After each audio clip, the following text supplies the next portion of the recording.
Nos vamos a enfocar básicamente a dos enfermedades. Una de ellas, la hepatitis alcohólica, y la otra va a ser la de cirrosis hepática al colon nutricional. Y ahorita vamos a explicar por qué al colon nutricional. Escogí el nombre de hepatopatía porque hepatopatía significa enfermedades del hígado. No distingue cuál de ellas. Puede ser desde una hepatitis, puede ser un absceso, puede ser un tumor, puede ser una lesión aguda, un trauma hepático, y todas estas patologías se llaman hepatopatías porque están originadas o afectan de alguna manera el hígado.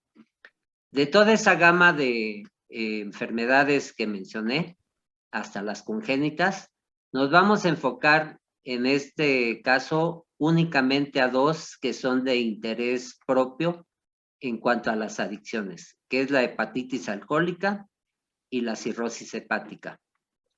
Antes de dar comienzo, quiero empezar por la localización brevemente de dónde está localizado el hígado, cuáles son sus principales relaciones y sus características y de dónde se originó el nombre de esta glándula, porque finalmente es una glándula y más adelante van a ver que es verdaderamente una fábrica maravillosa que tiene nuestro organismo. Bueno, el hígado está situado en la parte más superior del abdomen. El abdomen, si lo dividimos en el cuadrante, en el lado derecho, abajito de las costillas, se llama hipocondrio. Ocupa la parte del hipocondrio derecho, la mayor parte del epigastrio, lo que la gente conocemos como boca del estómago, como cuando tenemos gastritis o un vacío y decimos me duele la boca del estómago, médicamente se llama esa parte epigastrio, y abarca gran parte del mesogastrio, es decir, cubre casi la mitad del estómago. Es el órgano mayor que tiene el cuerpo humano. Pesa en promedio de 1,4 kilos a 1,6 kilos. Esto va a depender del cuerpo y la talla de cada persona, de la raza, de la estatura y también con la edad, pero en promedio pesa esto en el hombre. En la mujer es ligeramente más pequeño el hígado, pesa de 1,400 a 1,200. Esto no hace inferior a la mujer, simple y sencillamente por sus características anatómicas, tiene un peso un poquito menor a 200 gramos que el del varón en promedio. La gran parte del hígado está cubierta por la parrilla costal, es decir que es un órgano muy bien protegido, a diferencia de, pues, por decir, la mama, la glándula mamaria, que está fácilmente accesible al cuerpo. Por eso es que están los programas de autoexplórate, examínate, se puede detectar oportunamente un tumor porque es un órgano que está muy al alcance. No así nuestro hígado, que es muy difícil palparlo. En su mayoría cuando se logra palpar es porque se tiene alguna patología.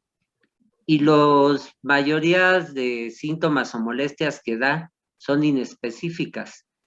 Y debido a que la cubre la parrilla costal o las costillas, es imposible detectar algún nódulo, algún tumor, y cuando este ya llega a ser detectado, ya es porque lo tocamos en el hipocondrio, es decir, parte ya del abdomen, pero estamos hablando de ya una enfermedad avanzada.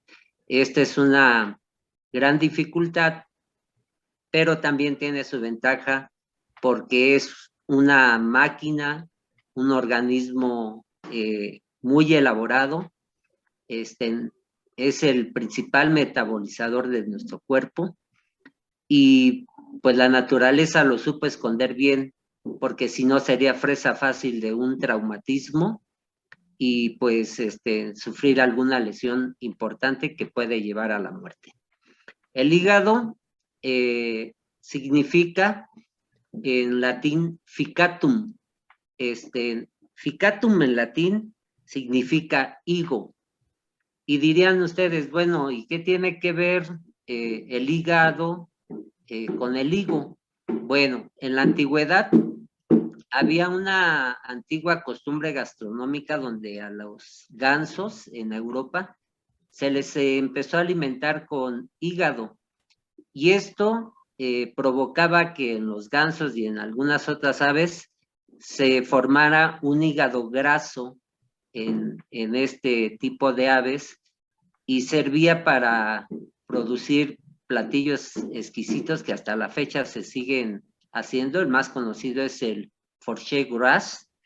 Este es como un paté, que está hecho a base de hígado, pero es un hígado de estas aves, principalmente los gansos, que es muy caro, muy cotizado, sobre todo en países europeos, y que alimentan intencionadamente a las aves con los higos. Bueno, este término fue progresando hasta que en el idioma castellano en la antigüedad se le dio el nombre de fégado. Como ustedes ven, ficatum y fégado van siendo ya degradaciones del idioma, y ya en el idioma actual mexicano, su nombre es hígado. Entonces de ahí deriva esta palabra. Esto es un poquito de historia para que sepamos por qué hígado, y por qué entonces se preguntará a la gente, entonces, ¿por qué se refieren a hepático, que no tiene nada que ver con el hígado? Bueno, es que el término hepático ya se denominó ya médicamente para todas las hepatopatías, pero el órgano en sí se llama hígado. Por ejemplo, decimos hepatitis, no higaditis. Aquí tenemos una lámina representativa. Rápidamente, aquí no se trata de una clase de anatomía, pero para darnos cuenta, el hígado tiene dos lóbulos principales, uno derecho y uno izquierdo. En la imagen superior podrán darse cuenta que está dividido por una banda fibrosa que se llama ligamento falciforme. Esta viene siendo una referencia para nosotros los doctores, los cirujanos, para saber cuál es el lóbulo derecho y el lóbulo izquierdo. Habitualmente el lóbulo derecho ocupa la mayor parte del volumen del hígado, y el lóbulo izquierdo puede variar en dimensiones, normalmente es más pequeño. Abajito de esa banda fibrosa van a ver uno como tubito terminal. Ese es el ligamento redondo. Si alcanzan a ver en sus computadoras, dice al ombligo. Cuando somos fetos, todos los seres humanos en nuestra edad o en nuestro periodo fetal, una de las venas del cordón umbilical llega a ese ligamento y llega al hígado de la mamá, para que el bebé ahí pueda estar metabolizando todos sus desechos, todas sus toxinas, y le regrese la sangre limpia a través de la arteria umbilical, ¿sí? Para que el bebé pueda regenerar su sangre y tener un desarrollo. Cuando somos adultos, se degenera y se convierte solamente en un ligamento llamado redondo, que es la parte que se ve ahí como tubito en la imagen superior. Bueno, la imagen de abajo es la parte posterior del hígado. Vamos a mencionar rápidamente que ahí pegadito hay una estructura verde. es la vesícula biliar que está adosada al lóbulo derecho del hígado. Y ahí arribita entran los vasos, las venas, las arterias, los conductos biliares, y a todo eso le llamamos ilio. Y bueno, se ven algunas depresiones, porque como mencioné, el hígado es sumamente frágil, es como una esponja, y dejan impresiones a través del tiempo, como si fueran huellas, el riñón, nuestro estómago, la parrilla costal, la silueta cardíaca, y todos los órganos que rodean van dejando impresiones en el hígado, sobre todo en su cara posterior. A grosso modo, esta es la anatomía del hígado. Quiero que se den cuenta, antes de cambiar de diapositiva, cuando abrimos a un paciente, así se ve un hígado sano, brillosito, porque está cubierto por una cubierta que le llamamos peritoneo. Muchos han escuchado la peritonitis. Bueno, cuando se inflama, pues esa capita pues llega a producir una peritonitis, y aparte el hígado tiene una cubierta como de celofán que se llama cápsula de Gleason. Por eso cuando crece el hígado por una hepatitis, por un trauma, duele, porque esa cápsula se inflama y hace que la inervación que llega o los nervios que llegan a dar sensibilidad a este órgano ocasionen dolores, así como los tumores, los traumatismos y pues la cirrosis y la hepatitis alcohólica llegan a provocar dolor a este nivel. La siguiente, Martita. Bueno, ahora vamos a ver al hígado en un corte. Esta imagen para mí es muy representativa porque este es un corte de un hígado sano, donde vemos en su interior, bueno, los tubos azules son todas las venas que ahí llegan, porque toda la sangre de nuestro cuerpo llega al hígado, la sangre azul o venosa es, por decir, la sangre que ya lleva los alimentos, los desechos, todo el metabolismo, para que lleguen al hígado y ahí sean filtrados, ¿sí? Para que los empiece a procesar nuestro hígado. Vemos unos cubitos en medio de esas lagunas azules, que son las glándulas, las células hepáticas. La célula hepática se llama hepatocito. Entonces, están rodeados los hepatocitos por todas esas venitas, que cada celulita tiene funciones muy especiales, que ahorita en la siguiente diapositiva vamos a mencionar sus principales funciones, y vamos a darnos cuenta cómo es una verdadera fábrica en que tiene nuestro organismo. La siguiente, Martita. Aquí está lo que hace nuestro hígado. La parte inferior, donde dice veneno, azúcar, grasa, lo vemos todo en un tubo. Ese es nuestro tubo digestivo. Es el intestino delgado.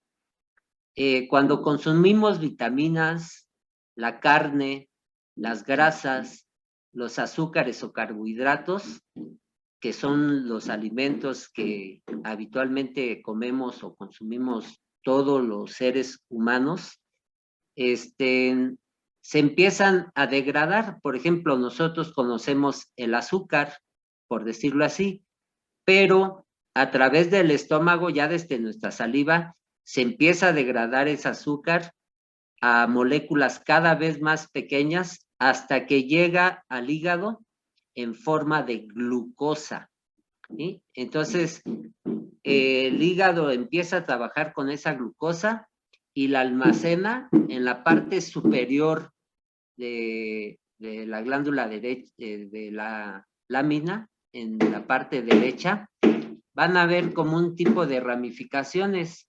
El azúcar en el hígado se almacena y forma el glucógeno, ¿sí? Las grasas también son depósitos, o sea, es como un almacén. Se desdoblan las grasas y se forman depósitos grasos. La carne se transforma en proteínas, a su vez en el hígado son metabolizadas, son procesadas, es una máquina que las desintegra hasta convertirlas en aminoácidos. Y por último, es un depósito importante de vitaminas. Entre ellas, la vitamina más importante que almacena nuestro hígado es la vitamina A, pero también se almacena ahí vitamina E, vitamina D, vitamina B y varios complejos vitamínicos, pero la principal es la vitamina A. ¿Para qué sirve toda esta explicación? Todo lo demás ya es muy médico, muy científico, de cómo se van degradando por medio de oxidación, por medio de fosforilación. Son procesos muy complejos que aquí no vamos a meternos en esos temas.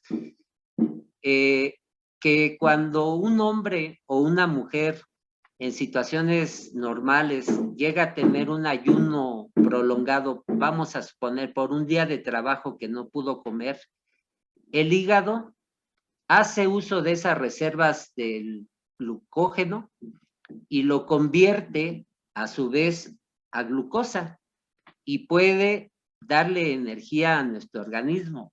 Por eso es que en situaciones normales podemos tener 1, 2, hasta 3 días de ayuno y cuando se acaban las reservas de glucógeno, toma las reservas del hígado, de grasa, y esa grasa la convierte en energía. Ya no es una conversión normal, esto ya es como en una situación amarilla que dice que se están agotando las reservas.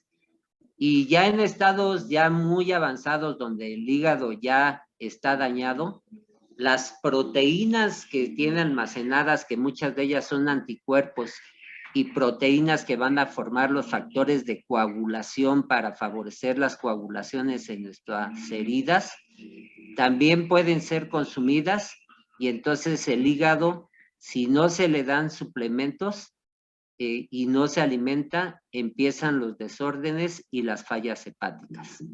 Esto es a grosso modo la complejidad, la maravillosa máquina que tenemos y que desgraciadamente las personas que en algunas ocasiones hemos abusado del alcohol, o estamos destruyendo una maravillosa máquina que solamente un universo, un poder superior, un Dios, como ustedes le quieran llamar, una divinidad, puede formar esto, porque no ha habido hasta el día de hoy una máquina que pueda sustituir al hígado, solamente un trasplante, a diferencia del riñón que ya tenemos, la hemodiálisis, que es una máquina que filtra.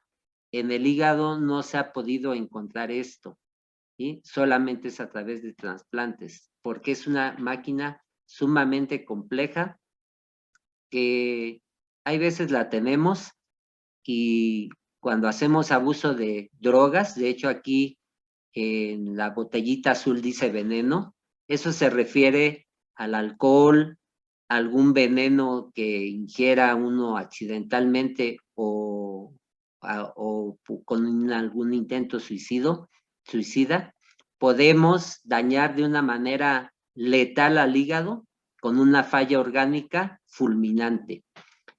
Para poner un ejemplo y quede esto claro, regresamos tantito, Martita. Anteriormente, cuando se empezó la anestesia, todos los pacientes eran anestesiados con alotano. Era el anestésico que en ese tiempo existía, antes del éter, antes de nada, el que se utilizó médicamente. Pero se vio que varios pacientes después, a los años, 4 o 5 años de haber sido intervenidos, fallecían de fallas hepáticas.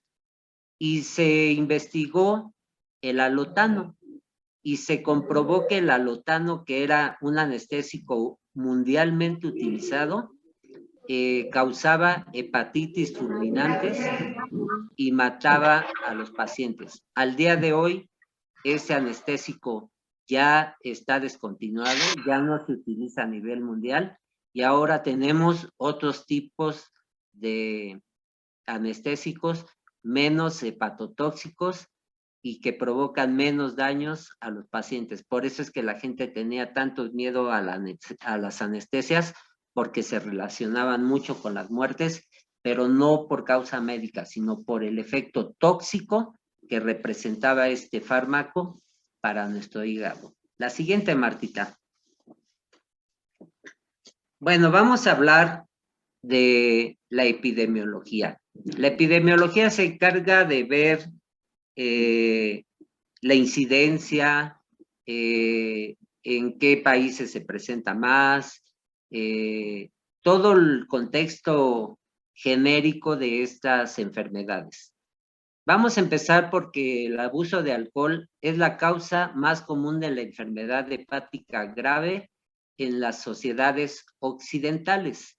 Nosotros pertenecemos a las sociedades occidentales, ¿sí? Los orientales pues pertenece a China, Asia, India. Estamos presentando estadísticas de nuestro continente. La verdadera prevalencia no se conoce porque no hay, en México específicamente, no se ha desarrollado el hábito, la costumbre de clasificar y estadificar todas las lesiones hepáticas, y no solamente hepáticas, del cáncer y de todas ellas. Por eso es que se desconoce con exactitud, también porque hay muchas formas leves que pueden ser asintomáticas y no son cuantificadas como hepatopatías. Esta enfermedad puede llegar a desarrollarse a cualquier edad, pero es más común entre los 20 y los 60 años de edad. La siguiente, Martita. Bueno, la etiología. ¿Qué quiere decir etiología? ¿Qué lo ocasiona? El metabolismo del etanol. O sea, el alcohol que se consume, llámese en cerveza, vinos, bebidas destiladas, finalmente se va a convertir en etanol en nuestro hígado. El etanol causa efectos tóxicos sobre las membranas celulares, que como les mencioné hace un rato, recordarán, los hepatocitos. Cada célula tiene membranas. Entonces, mientras más cantidad de etanol y más consumo de este haya, va dañando esas membranas hasta que se llegan a degenerar y entonces empiezan a hacer acúmulos extraños de grasa. Una cosa es acúmulos y otra es reserva. Acuérdense que es un almacén de grasas para conversión, pero cuando las células que están funcionando ya están dañadas, se empiezan a infiltrar. Es muy diferente almacenar que infiltrar de grasa, y a eso se le conoce como hígado graso, que es la primera manifestación de un daño hepático para la hepatitis alcohólica y para la cirrosis posteriormente. La esteatosis está muy de la mano con el consumo del alcohol. No es la única causa. También se ha descubierto que ciertos trastornos del metabolismo de la grasa y la obesidad también pueden coexistir con un hígado graso y no están exentos de que estas personas, aunque no consuman alcohol, puedan llegar a desarrollar un hígado graso y no necesariamente el alcohólico. Y por último, tiene que ver mucho la función de nuestro sistema inmunitario. Mientras más debilitado esté nuestro sistema inmunitario, más presas fáciles seremos de adquirir una enfermedad como esta. En la siguiente diapositiva vamos a definir ya lo que es la hepatitis alcohólica. ¿Cómo se define a la hepatitis alcohólica? La definición es una inflamación del hígado asociada al consumo abusivo del alcohol, generalmente este debe de ser de forma continua. Digo generalmente porque no todos los organismos pueden ser igual. Puede ser una gente que beba una sola ocasión, pero si bebe con exageración más de las dosis permitidas que abajo están mencionadas, puede llegar a desarrollar una hepatotoxicidad alcohólica y lo puede meter a una hepatitis aguda alcohólica, ¿sí? Que puede ser revertida, pero en su gran mayoría tiene que ser de una manera continua, es decir, que se tenga el hábito o la adicción ya de un consumo crónico de alcohol. La cantidad de alcohol que se relaciona con el desarrollo de la lesión hepática se estima que es de 60 gramos por día en los varones y de 40 gramos por día en las mujeres. Si pudiéramos ver un mapa del mundo, del continente americano y del continente antiguo, donde está Europa, Rusia, vamos a ver que en Europa y en Rusia es donde más casos de alcoholismo o de hepatitis existen, porque, por ejemplo, los rusos, desde edades muy tempranas, empiezan a consumir el vodka. Y en los países europeos se acostumbra mucho el acompañar las comidas con copas de vino. Muchos de ellos se vuelven alcohólicos en diferentes fases, desde el alcohólico social, el alcohólico fuerte, hasta ser el alcohólico problema. ¿Sí? Entonces, no importa qué tanto sea el consumo, pero si llega a ser de manera importante y por largo tiempo, tarde que temprano se puede desarrollar una hepatitis alcohólica, hasta un hígado graso o una cirrosis. La siguiente, Martita. Esteatosis. Explicábamos que la esteatosis es la acumulación de grasa en el hígado. Entonces la definimos como la acumulación de grasa en los hepatocitos que puede ocurrir a los pocos días de la ingesta de alcohol. Y cuando esta es moderada, con la pura abstinencia, la grasa o el lípido que está en ese hepatocito puede ser movilizada, regresarla al intestino y se revierte esta enfermedad o esta condición patológica que tenía el hígado. Es una condición benigna, no es para nada grave, puede ser reversible, pero si esta condición se perpetúa, no se siguen las indicaciones médicas de una buena alimentación, de abandonar el consumo de el alcohol, de fomentar la ingesta de vitaminas. Entonces, empieza a dañar las membranas de estas células, ocurren rupturas de los hepatocitos que ya están sobrecargados de lípidos, y entonces sí, ya cuando se rompe, empieza una inflamación local, puede empezar la formación de granulomas y fibrosis, y ahí es donde ya empieza el problema de la cirrosis hepática, que ya es una fase aún más avanzada y puede ser terminal y mortal, y llevar a una lesión hepática progresiva que, como lo mencioné, puede llevar a la muerte a cualquier persona y a cualquier edad.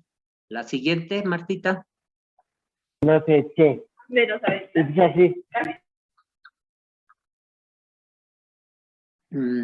Perdón, Martita.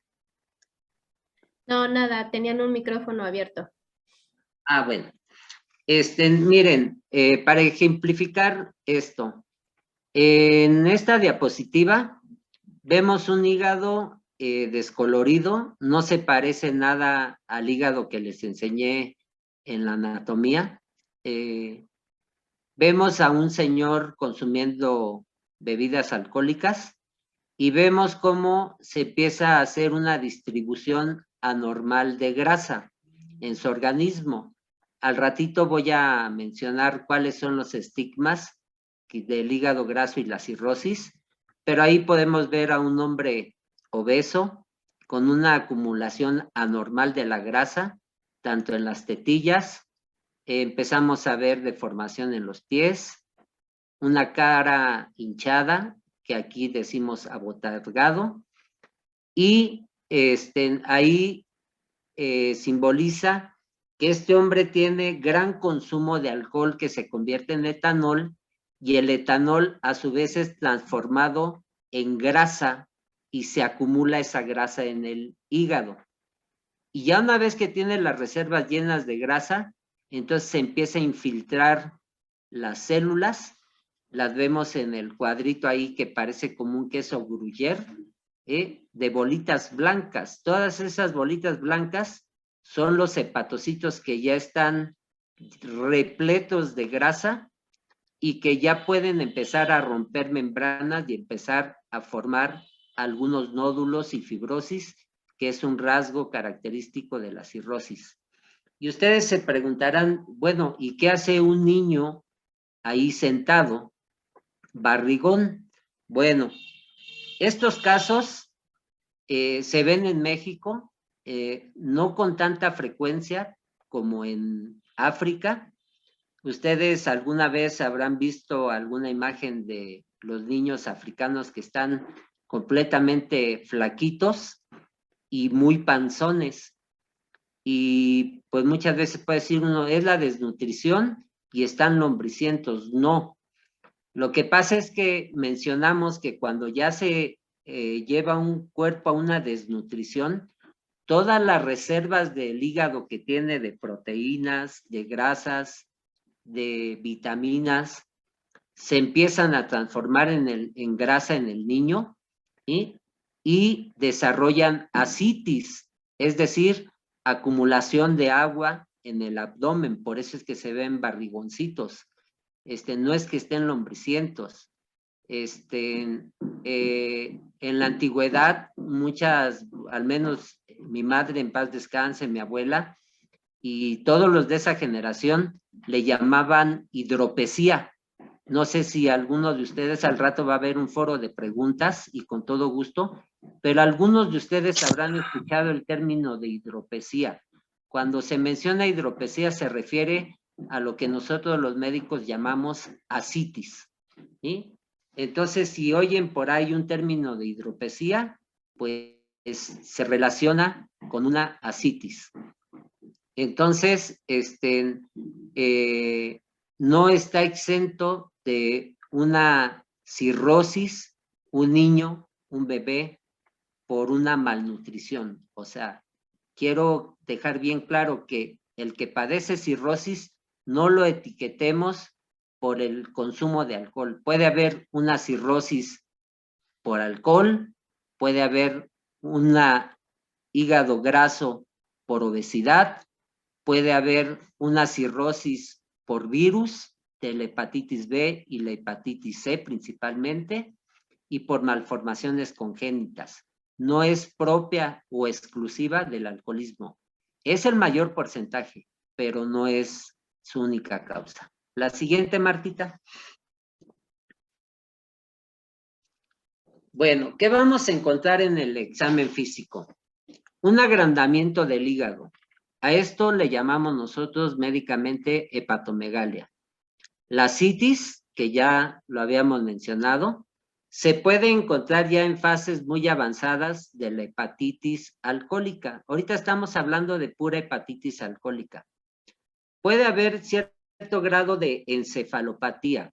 ¿Qué es la encefalopatía? Bueno, empiezan por irritabilidad, pueden tener estado de alteración del estado de conciencia, tener visiones auditivas, visuales, gustativas. Pueden aparecer algunos síntomas de sangrado, ya sea de nariz, por la boca o por el ano, las hemorroides. La ictericia es cuando se ponen amarillos los pacientes, principalmente esto lo vemos en los ojos, se tornan de un color amarillento, y mientras más amarillento esté, quiere decir que las bilirrubinas están mucho más elevadas y el caso clínico es más severo. Y también se asocia a la malnutrición. Y aunque veíamos en la imagen de ese señor gordito tomando, no estaba gordo, simple y sencillamente la persona alcohólica crónica ya con problemas sustituye sus comidas por alcohol y este alcohol se va convirtiendo en grasa y lo empieza a edematizar, a hinchar y diera la apariencia de que está gordo, pero en realidad un alcohólico habitualmente se acompaña de una malnutrición por este hábito del consumo del alcohol. La siguiente, Martita. En sí, eso es lo que acompaña a la hepatitis alcohólica. Ahora vamos a entrar a un grado más avanzado y más crítico de la enfermedad, que es la cirrosis hepática. Cirrosis hepática deriva del griego kir y kop. Esto en nuestro idioma significa amarillo anaranjado, porque un hígado cirrótico así se ve. Cuando lo abrimos se ve grumos como si fueran entre amarillos y anaranjados, y cis, que significa patología, es decir, una enfermedad que tiene el hígado amarillo y anaranjado. Y esto es debido a la acumulación de fibras de colágeno en el hígado que habitualmente no debe de haber. Los hepatocitos se van degenerando, la grasa se va trastornando, se va necrosando, puede haber muerte, así como infartos en el corazón, puede empezar a haber zonas de infartos en el hígado, y empieza el hígado a querer regenerarse, porque es uno de los órganos que se regenera, pero ya no se regenera de una manera normal, se regenera por medio de bolas, que médicamente se llaman nódulos, es decir, se van formando como islas de tejido hepático anormal, a un grado tal que produce una distorsión completamente de la glándula, y estos nódulos de regeneración ya son como cicatrices. Y ustedes saben bien que una cicatriz ya no es nada parecida a una piel normal. Nosotros nos cortamos la piel, pero siempre vamos a ver la cicatriz. Y cuando son cicatrices muy grandes, como por decir por una quemadura, retraen la piel y la deforman. Hagan de cuenta que si viéramos el hígado con esas cicatrices inmensas en la cirrosis avanzada, lo retrae y lo vuelve chiquito. Hay una imagen más adelante, la siguiente, Martita.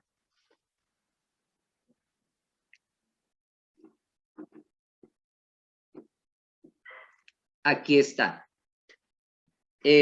Aquí tenemos ya los hígados cirróticos. Existen dos tipos de cirrosis. La micronodular, que la tenemos de nuestro lado izquierdo en la pantalla, y ahí dice muy bien, abajito dice formación regular de pequeños nódulos y delgados tabiques. Si ustedes se dan cuenta, entre cada nódulo o bolita que yo les decía como si fueran esferitas, existen surcos, que son las fibras de colágeno que forman tabiques, y características de la cirrosis de Lennec.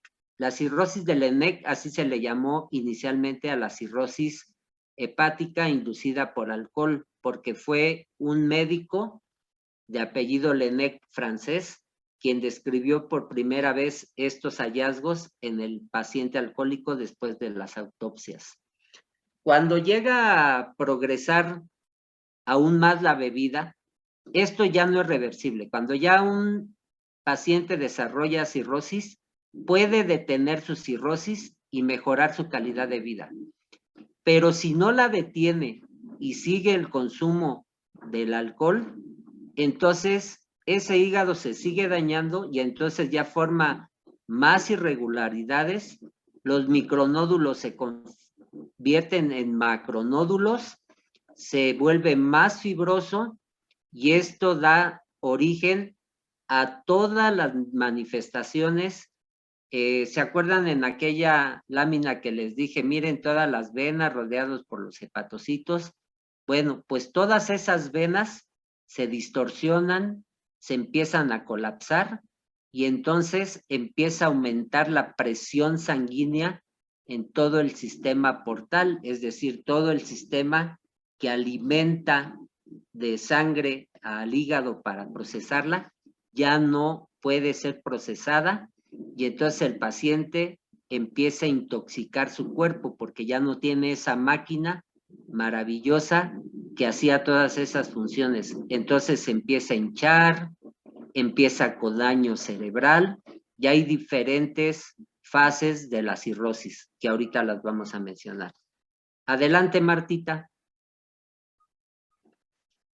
Hablando específicamente de la cirrosis, las cifras son alarmantes. Es la cuarta causa de enfermedad de la población en general. Es la tercera causa en hombres de entre 15 y 64 años de edad. En el 2013, la tasa de mortalidad por esta enfermedad era de 20.3 por 100,000 habitantes. Los estados donde más prevalencia existe de esta enfermedad son en los estados de Hidalgo, Puebla, Tlaxcala, Estado de México y Distrito Federal. Esto pues va asociado mucho, sobre todo en Hidalgo, Tlaxcala y Puebla, así como en algunos municipios del Estado de México, asociado al consumo de pulque.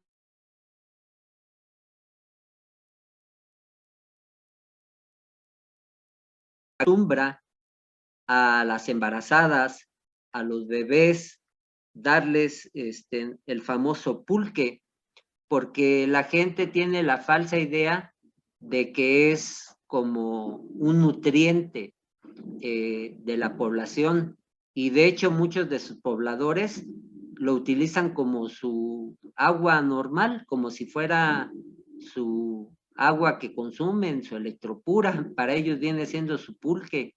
El hombre jornalero se lleva su garrafa de pulque y eso es lo que está consumiendo durante sus largas jornadas de trabajo. Y pues también se tiene la falsa idea de que la mujer que está embarazada, para que dé buena leche, tome cantidades suficientes de pulque para que pueda alimentar adecuadamente a sus crías. Y estos son falsos mitos, lo único que está incrementando es el alcoholismo y el daño hepático a edades muy tempranas y como ya lo mencionamos, la mujer es más susceptible a los efectos tóxicos que puede provocar el alcohol. La siguiente, Martita. Según la Secretaría de Salubridad y Asistencia, se reportaron 4,427 casos por año, solamente en la Secretaría de Salubridad y Asistencia. Ahorita les digo por qué mencioné solo en la Secretaría. La población masculina más afectada se concentra el 67% del total de los casos a nivel nacional. O sea, sigue prevaleciendo en hombres, pero esta se ha venido cada vez más acercando la mujer a emparejar la igualdad de esta enfermedad. Antes era más prevalente en hombres y mujeres, lo sigue siendo más en hombres, pero cada vez se observan ya más casos femeninos. Está considerado dentro de las 10 principales causas de hospitalización en todas las instituciones de salud, ¿sí? Pero como todas las hospitales, sabemos que existen servicios como pediatría, medicina interna, cirugía, traumatología, y no puede faltar el servicio de gastroenterología. Y si nos enfocamos al servicio de gastroenterología, la cirrosis hepática es la causa número 1 de internamientos en este tipo de servicios. O sea, que la gran mayoría que está en gastroenterología es por cirrosis. La prevalencia en nuestra población es elevada y se reportan 12,591 pacientes por año. Mencionábamos 4,000 por la Secretaría, pero cuando ya se ve población de Seguro Social, ISSSTE, INSEMIN y todo, se reportan por año en nuestro país 12,591 casos. La tasa de incidencia en todo el país es de 3.7, o sea, casi 4 habitantes por 100,000. O sea, 4 de 7 en nuestro país. La siguiente, Martita.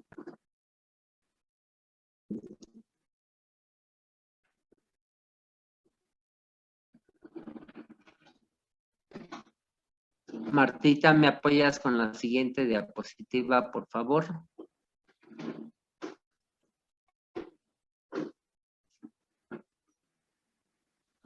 Aquí está lo que le... No, nos regresamos, Martita.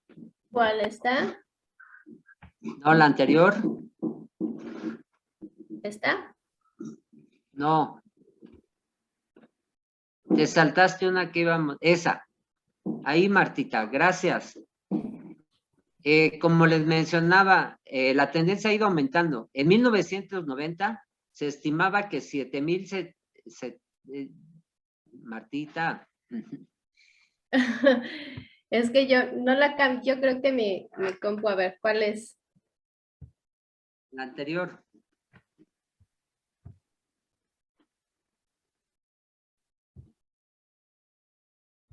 No cambia, Martita. ¿Ahí? ¿Ya cambió? No.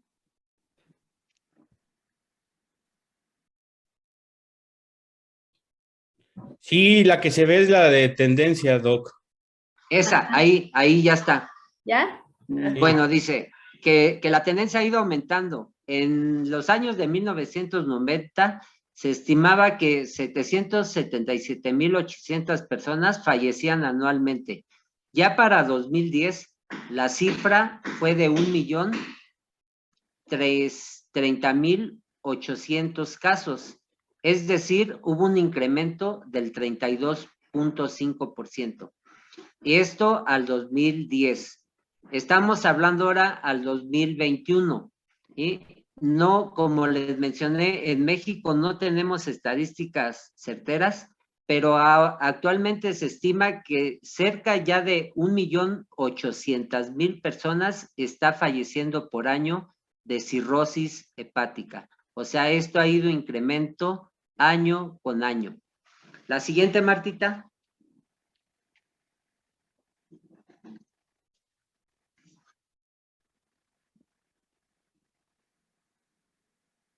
¿Esa? Sigue en tendencia, Martita, en mi máquina. Ahí, No, ahí. ya cambió, Doc. A lo mejor tu internet anda un poquito. Sí, a lo mejor está un poquito lento. Ahí en esa, Martita, estamos bien. Ok. ¿Qué impacto social y económico tiene este tipo de enfermedades? Bueno, pues los impactos que tiene esta enfermedad es una mala calidad de vida, no solamente del paciente, sino de toda su red de apoyo familiar, social y pues todos sus seres queridos. Empeora la calidad de vida de todos. Provoca defunciones y discapacidad a edades relativamente tempranas. Ayuda en disminución importante del desempeño laboral del paciente. Muchos de ellos se incapacitan de por vida y llegan a ser pensionados para fallecer al poco tiempo. Y como esto no perdona a los jóvenes, también es causa muy frecuente de ausentismo laboral y escolar. ¿Sí? No hay que confiarnos que solamente es una enfermedad de gente grande, ya lo mencionamos, que abarca desde los 15 hasta los 67 años de edad. La siguiente, Martita.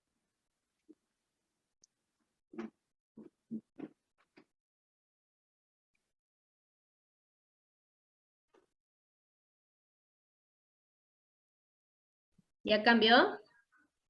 En mi máquina no. Ya. Es una imagen, ¿no? Sí, Sí, es esa. ya.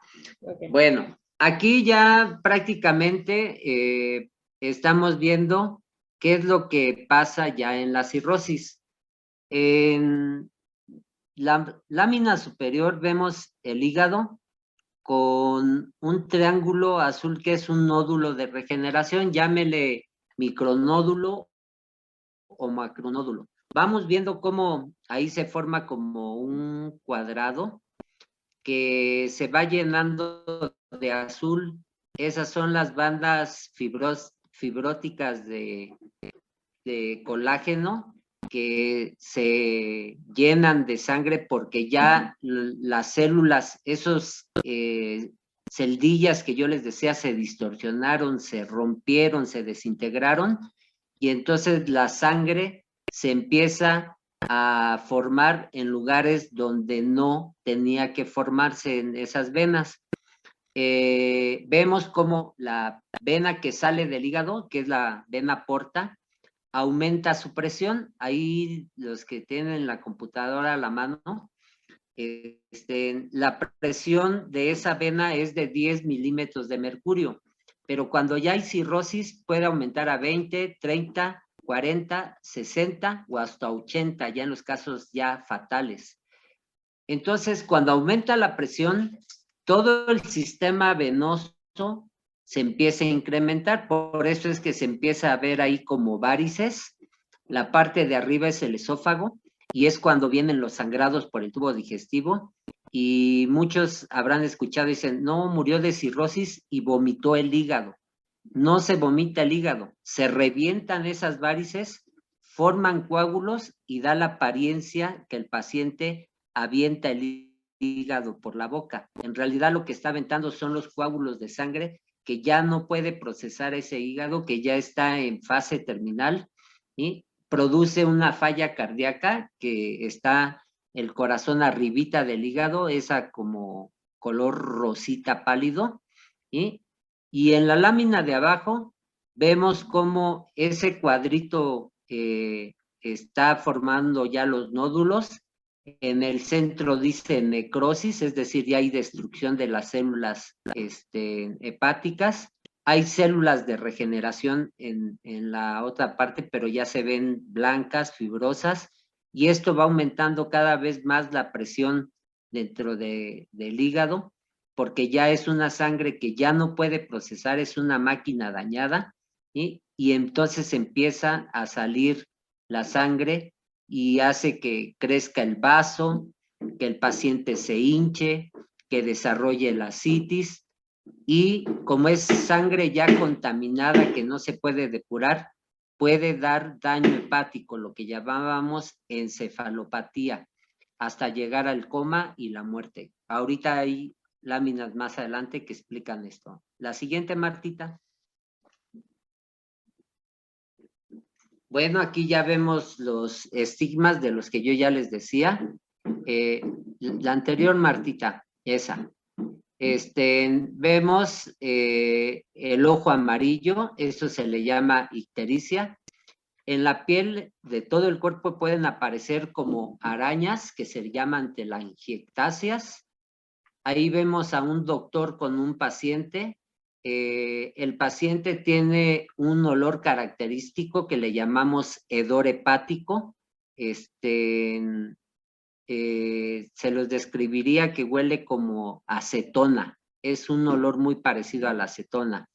Otro dato que aparece en los pacientes con daños hepáticos ya importantes es que las palmas de las manos se empiezan a poner rojas, y eso se le llama eritema palmar. Las uñas se hunden, ¿sí?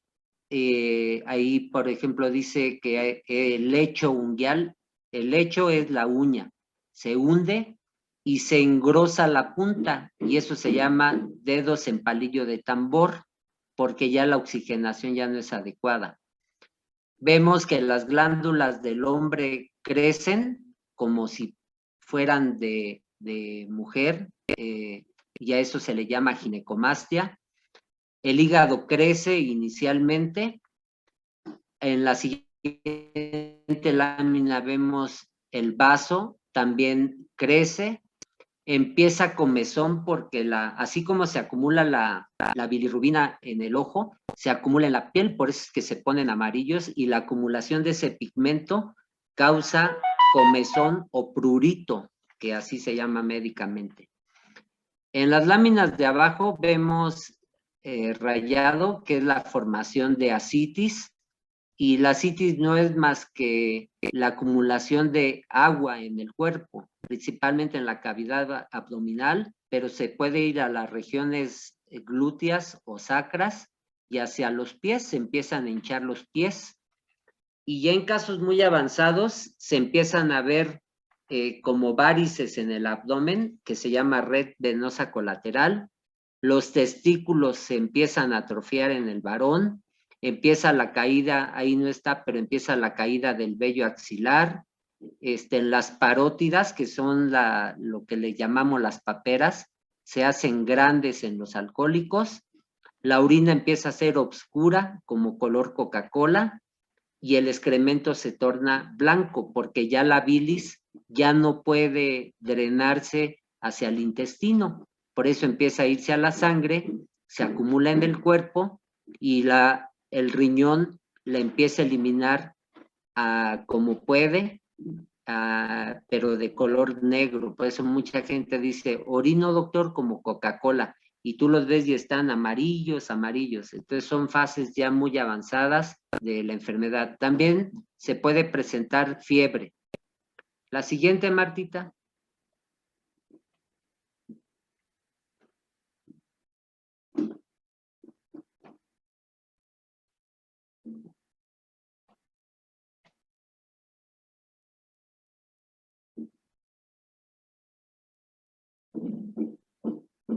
Martita, ¿podemos poner la siguiente? Ya la cambié, pero creo que, bueno, yo sí Probablemente es mi conexión. Bueno, en lo que aparece la imagen, la siguiente imagen muestra un tipo de signos neurológicos que va a presentar el paciente. Aquí ya está, ¿sí? Ya me apareció la imagen. Vemos en la imagen de su pantalla izquierda cómo el hígado empieza ya a filtrar agua, cómo lo vemos ya granular. El corazón ya no recibe la sangre adecuada que procede del hígado, y empieza con una insuficiencia cardíaca, empieza la falla renal, y es cuando le llamamos la falla orgánica múltiple, ¿sí? Entonces, vemos que la hipertensión portal, que es decir, esa vena que sale del hígado, es la que va deteriorando todo el sistema en los casos más avanzados. Abajo de la barriguita del esquema vemos el líquido caracterizado o simbolizado por una acumulación amarillenta, porque así se ve la hidropesía o ascitis de color amarillo paja.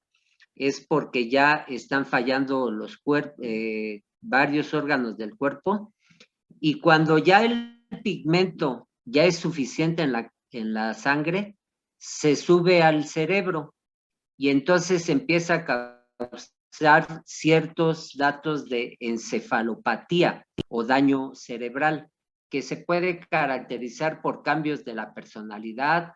El paciente puede estar distante, distraído, tiene la mirada fija, puede tornarse agresivo, violento, difícil de controlar, hasta que entra a un estado de letargia, convulsiones, y al último vemos un individuo acostado ya en un hospital. Llegan muchos casos así al hospital, prácticamente ya no conocen, ya no saben si están en estado de alerta, están desorientados en tiempo, espacio, lugar, y no responden a estímulos dolorosos, y es lo que lo conocemos como coma hepático. Cuando un paciente ya está en un coma hepático, aquí se le están haciendo pruebas en el pie, cómo tiene el reflejo. Ese reflejo se llama de Babinski, es porque ya hay un daño cerebral importante, y ya cuando un paciente lo encontramos en esta etapa, está a horas, máximo días, ya de un inminente fallecimiento. Ya es la fase más terminal de la cirrosis. La siguiente, Martita, que ya es la que nos habla de tratamiento. Bueno, antes de que aparezca la imagen, el tratamiento va a depender de la etapa en que se encuentre el paciente. Ya mencionamos que cuando es una hepatitis grasa o una hepatitis alcohólica, si no es tan severa, el paciente con la pura abstinencia y alejándose de la sustancia alcohólica y nutriéndolo bien y vitaminándolo bien, puede revertirse el daño y su hígado vuelve a regenerarse de una manera normal. Pero si ya es una hepatitis alcohólica ya importante, con formación de algunos granulomas y ya formación de ascitis, ahí ya está en el borde de descartar si ya está entrando en una fase de cirrosis temprana, ¿sí? Y si ya está en la fase de cirrosis temprana, el manejo es médico, es decir, se le dan diuréticos, tipo espironolactona. Aquí no se trata de darles clase de farmacología. Hay diuréticos, el principal que se utiliza se llama espironolactona. Se manejan los esteroides, como es la metilprednisolona o la prednisolona o la prednisona, ¿sí? Porque son los únicos fármacos que se ha visto han podido detener el proceso degenerativo del hígado. Detener, ya no es reversible. Recuérdense que lo dije en un principio. Y bueno, ya en casos intermedios de cirrosis con daño mediano, se puede decir, se pueden intentar algunas derivaciones para disminuir la presión venosa, es decir, la arteria que va al vaso que se llama vena esplénica se conecta a la vena renal para que se vaya directamente por otro camino directo al corazón, o se puede conectar la vena cava directamente a la porta para derivar la sangre y tratar de descongestionar este hígado y darle calidad de vida al paciente, ¿sí? Pero solamente en casos muy seleccionados. Y aquí es donde, si funciona y disminuye la presión y hay un candidato para un trasplante hepático, el paciente puede ser candidato en esta fase a un trasplante de hígado. Ya en etapas más tardías, ya ni el trasplante de hígado puede servir porque ya hay falla multiorgánica. Dijimos que falla el corazón, falla el hígado y falla el riñón. Y ya estamos hablando de daños de encefalopatías y ya estamos hablando de fases prácticamente mortales o terminales. Con esto, pues quiero dar por terminada mi plática. Más o menos calculé que fuera con este tiempo. Este tema abarca muchas cosas, lo traté de hacer lo más sencillo, lo más entendible para todas las familias, con todo mi respeto, con todo mi cariño. Espero que pues haya ampliado un poquito más el panorama del deterioro que causa el alcohol en el organismo, que hagamos un poquito de conciencia las personas que bebemos, qué le estamos metiendo a nuestro cuerpo, ¿sí?